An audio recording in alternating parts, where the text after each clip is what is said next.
We're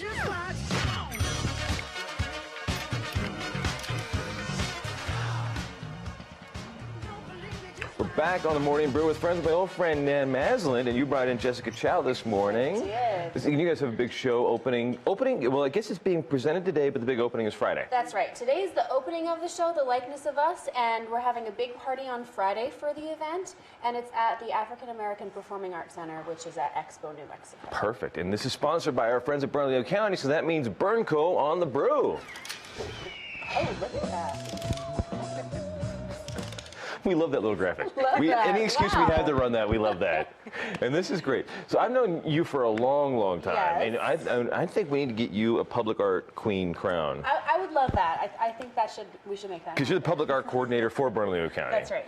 And that means you have to wear many hats. It's true. Yes. And I think a crown should be one of them. And hats. Right? Yeah. I saw you. Did you make a crown the other night at the Harwood? No, but wasn't that a wonderful event? That was cool. Yeah. Did you go too? Yes, I did. It was fun. It was their 20th, 25th? 25th anniversary, and it was also their open studio night. So all the artist studios were open. So great. At the Harwood, and they were making crowns. And I didn't get a chance to make one myself, but next time. And you know, a lot of those artists who had their open studios are in this show. Even better. Yes. Even better. So we have 21 professional women artists who did a collaborative project with girls in the Juvenile Detention Center. That's really heavy.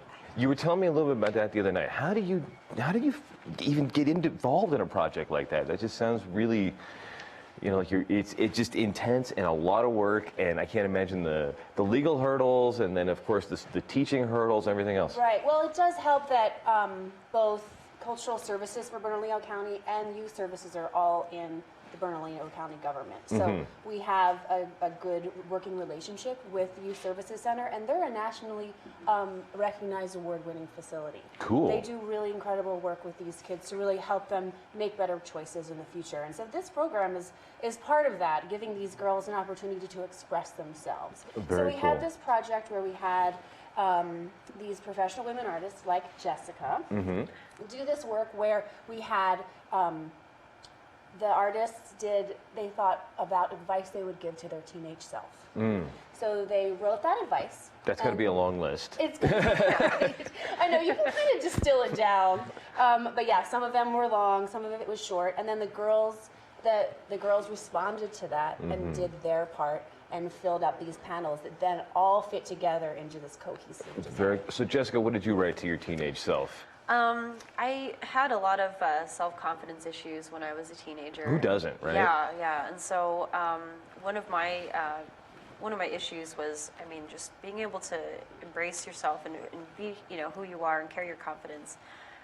So I basically told myself, just be who you are, and then, if you're struggling, you'll eventually find that path. Everything else will fall into place. Exactly. Yeah. Is that what you told the students you were working with? Yeah, and it's interesting. I think I might be able to meet some of them on Friday. Yes. Oh, great. So yeah, but yeah, it's interesting to know that there's girls that are actually responding to my response.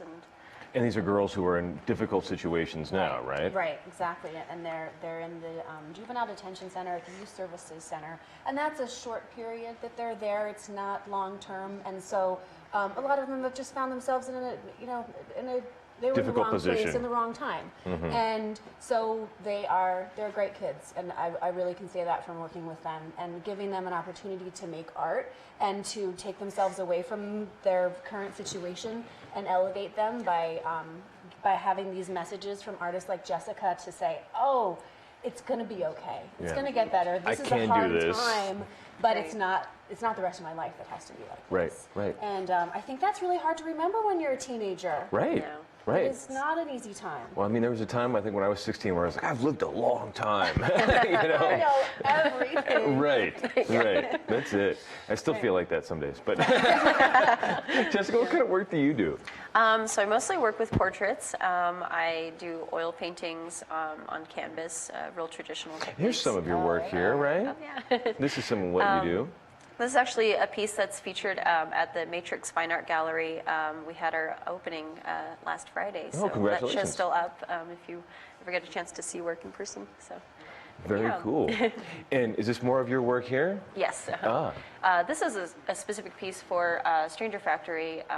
They have like a Halloween theme show every year, so I did a spooky version of it. And this is another portrait that's also at Matrix. The Matrix Fine Art Gallery is featuring contemporary figure paintings, so there's a whole selection of really awesome work by various artists. So how do you think the kids are going to react to what you told them? And what do you think their artwork is going to look like? Have you seen it yet? I haven't, yeah. Yeah. I don't know if anyone of us has seen the entire thing put together. Really excited. It's kind of like a puzzle that, just kind of fits all together. I would hope that they can take my words and be influenced by it in some way, and hope to understand that they're still young and that they have a lot to grow and to change and improve or Develop whatever it and is. whatever Yeah, else. develop. Yeah. Yeah, well, we all still want to, right? Exactly. Yeah. So this is all part of the Women in Creativity series too, Right. right? Which is the whole entire month. That's correct. It's a whole month of events for Women's History Month, but here we call it, in Albuquerque, we call it Women in Creativity Month. Right. And this exhibit goes through March 26th, but there are events all the way through the month. And this is the 11th year of Women in Creativity. Already? And so, I know. It seems like it was just yesterday that it was launched. But since this is the 11th year, they decided to select 11 projects to focus on. So we're one of the 11. Cool. Very cool. And how many different projects is Bernalillo County involved in with Women in Creativity? Or is just the big one? This is our main event. Excellent. With Bernalillo County is this the likeness of us. And I should say that on Friday we're having the opening reception, and the musical guest Floozy is playing. Have you heard of Floozy? I have not. Have they heard of me? Oh, I believe probably they are. If you haven't heard them yet, you must check I'm a them out. fan. You're going to have to come check them out because they are an all-girl band, and they are so much fun. So I really hope you all join us this Friday, 5:30 to 7 at the African American Performing Arts It's Center. one of the best little galleries you can find in the state, It too. is. It really is. One of the best rooms. We'll be back in a couple of seconds in the Morning Brew with friends with the Who I Am Foundation.